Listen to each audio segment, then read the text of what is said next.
সেই বাধাটা কিন্তু আসলে আমরা একলা দিতে পারবো না।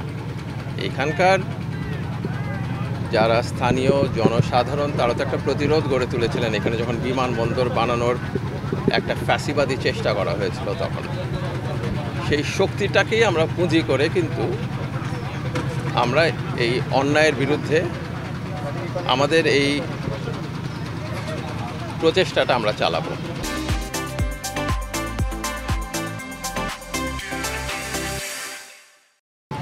যেন বালু ফেলে দখলের চেষ্টা না করা হয়, যেন সাইনবোর্ড লাগিয়ে দখলের চেষ্টা না করা হয়, যেন চাপ দিয়ে ভয় দেখিয়ে দখলের চেষ্টা করা না হয়।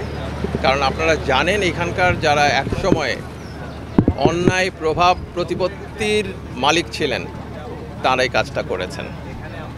এখন সেই পর্বটার সমাপ্তি ঘটেছে ছাত্র জনতার অভ্যুত্থানের মধ্যে দিয়ে।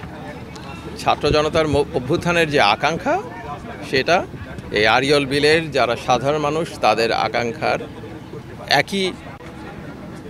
একই আর কি সেটা বোঝায় রূপ এবং প্রতিরূপ। এটাই সফল করার জন্য আমরা চেষ্টা করব আমাদের জায়গা থেকে। এটা তো আর বলার অপেক্ষা রাখে না যে যারা সংগ্রাম করেছিলেন তারা অন্যায়ের বিরুদ্ধে সংগ্রাম করেছিলেন এবং অন্যায়ের বিরুদ্ধে যারাই সংগ্রাম করেছেন তাদের সবার ব্যাপারটাই এখনকার যেই সরকার তাদের দেখার দায়িত্ব এবং সেটা দেখা হবে। আমরা সেটা আমাদের জায়গা থেকে বলবো। এখন কোন দলটা ক্ষমতায় আছে? বৈষম্য বিরোধী ছাত্র ঐক্যের সংগ্রামের ভিত্তিতে ছাত্র জনতার ম্যান্ডেটে যেই সরকার এসেছে। আপনি উত্তর দেন।